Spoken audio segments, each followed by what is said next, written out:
Imagine um mundo onde o céu se calou.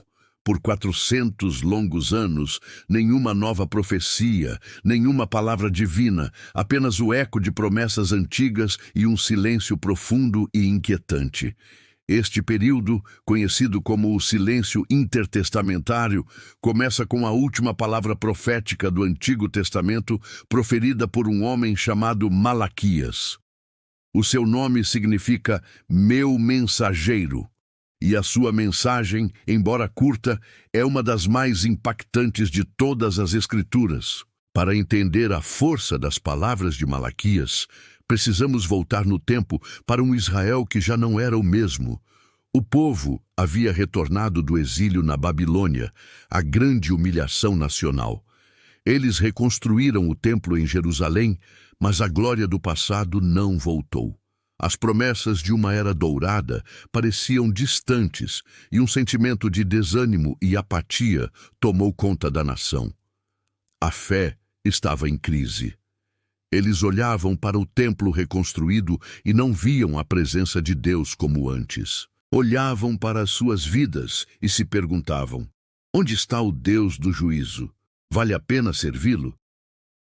É neste cenário de cansaço espiritual e desilusão que a voz de Malaquias ecoa, como um trovão num céu aparentemente sereno.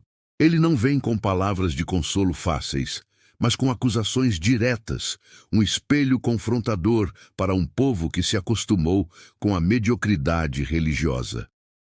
Malaquias se torna o promotor de Deus, apresentando uma série de acusações em forma de diálogo. Deus fala. O povo responde com ceticismo, e Deus refuta a incredulidade deles. A primeira e mais chocante acusação era contra os sacerdotes. Eles, que deveriam ser os guardiões do sagrado, estavam oferecendo sacrifícios defeituosos, animais cegos, coxos e doentes. Malaquias os questiona: tentem oferecer isso ao seu governador. Será que ele ficaria satisfeito? A mensagem era clara. Vocês estão dando a Deus o resto, o que não serve para mais nada. Estavam tratando o altar do Senhor com desprezo, transformando o sagrado em rotina, o culto em uma formalidade vazia. Essa atitude refletia o estado do coração do povo, uma fé superficial que cumpria rituais por obrigação, mas sem amor, sem reverência, sem entrega verdadeira. Mas as acusações não paravam nos sacerdotes. Malaquias aponta o dedo para a sociedade como um todo, abordando dois problemas graves que minavam a aliança com Deus. O primeiro era a questão dos dízimos e ofertas. O povo estava retendo o que pertencia a Deus, e o profeta usa uma palavra forte: vocês estão roubando a Deus. A consequência, dizia ele, era uma terra amaldiçoada, com colheitas fracas e dificuldades financeiras. Mas junto com a acusação, vinha um desafio incrível, o único lugar na Bíblia onde Deus diz: ponham-me à prova. Ele convida o povo a voltar a ser fiel nos dízimos e ver se ele não abriria as janelas do céu para derramar bênçãos sem medida. Não era uma troca comercial, mas um chamado para restaurar a confiança e a dependência em Deus como o provedor de tudo. O segundo ponto era ainda mais íntimo e doloroso: o colapso da família. Os homens de Israel estavam sendo infiéis às suas esposas, divorciando-se delas para se casarem com mulheres estrangeiras que adoravam outros deuses. Malaquias condena essa atitude com veemência, lembrando-os da aliança do casamento, um reflexo da aliança de Deus com seu povo. Deus odeia o divórcio, declara o profeta.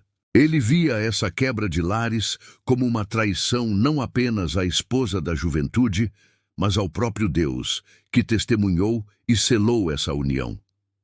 A infidelidade no casamento era um sintoma da infidelidade espiritual da nação.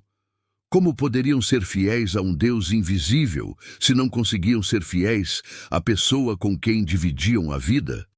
A mensagem de Malaquias conectava a vida pública e a privada, o altar e o lar, mostrando que a fé verdadeira transforma todas as áreas da existência.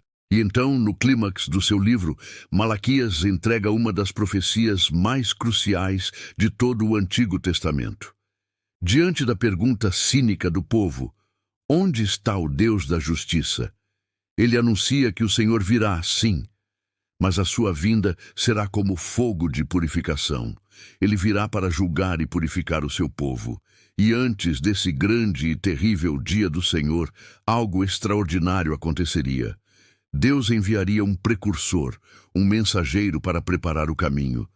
E quem seria ele? Eis que eu vos enviarei o profeta Elias, antes que venha o grande e terrível dia do Senhor. Esta profecia se tornaria a grande esperança de Israel. Por séculos, eles olhariam para o horizonte, esperando o retorno de Elias, o profeta, que, segundo a tradição, não morreu, mas foi levado aos céus num redemoinho. A sua chegada seria o sinal de que o Messias estava próximo. Com esta promessa, o livro de Malaquias se encerra, e com ele, todo o cânon do Antigo Testamento. As últimas palavras são uma advertência e uma esperança. Lembrem-se da lei e esperem pelo precursor. E então, silêncio. Um silêncio que durou 4 séculos. Nenhum profeta, nenhuma visão, nenhuma palavra audível de Deus. Foi como se o céu se fechasse com um clique. Para Israel, foi um tempo de espera angustiante. O mundo mudou. O Império Persa deu lugar aos gregos de Alexandre, o Grande, e depois ao poderoso Império Romano. Novas filosofias surgiram, a cultura se transformou, mas a voz de Deus permanecia em silêncio.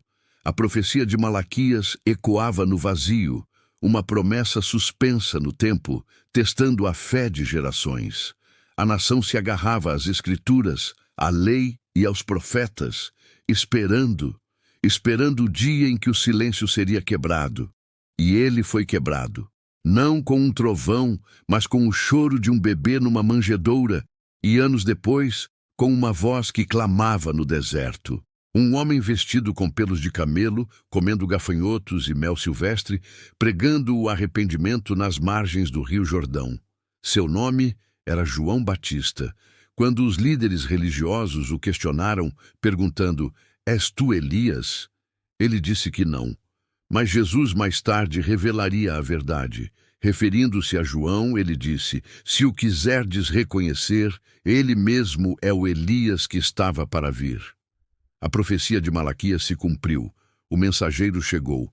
João Batista era o Elias espiritual, vindo com o mesmo poder e espírito para preparar os corações para a chegada do Messias, Jesus Cristo. O silêncio de 400 anos foi rompido, não apenas por um profeta, mas pelo próprio Filho de Deus, o Sol da Justiça, que Malaquias profetizou que traria cura em suas asas. A história de Malaquias é a ponte perfeita entre o Antigo e o Novo Testamento. Ele fecha a cortina do Antigo Pacto com um diagnóstico honesto da condição humana e uma promessa gloriosa. Sua mensagem de integridade, fidelidade e arrependimento continua tão relevante hoje quanto era há mais de 2000 anos. Ele nos lembra que Deus não se impressiona com rituais vazios, mas busca um coração sincero e uma vida transformada. E nos aponta para a esperança definitiva, a vinda de Jesus, que não apenas preparou o caminho, mas é o caminho. O livro de Malaquias começa com a dúvida do povo sobre o amor de Deus e termina com a maior prova desse amor, a promessa de um Salvador. O silêncio não foi um abandono, mas a quietude antes do amanhecer, a pausa dramática antes do cumprimento da maior promessa de todas. Obrigado por assistir a esta jornada através do tempo e da profecia. A mensagem de Malaquias nos desafia a olhar para nossa própria fé. Estamos oferecendo a Deus o nosso melhor ou apenas as sobras? Nossa adoração é sincera ou apenas uma formalidade? Que possamos ouvir o chamado ao arrependimento e à renovação, sempre olhando para o Sol da Justiça, Jesus Cristo. Se você gostou deste conteúdo e quer continuar explorando as profundezas das Escrituras, não se esqueça de se inscrever no canal, deixar o seu like e ativar as notificações. Até a próxima!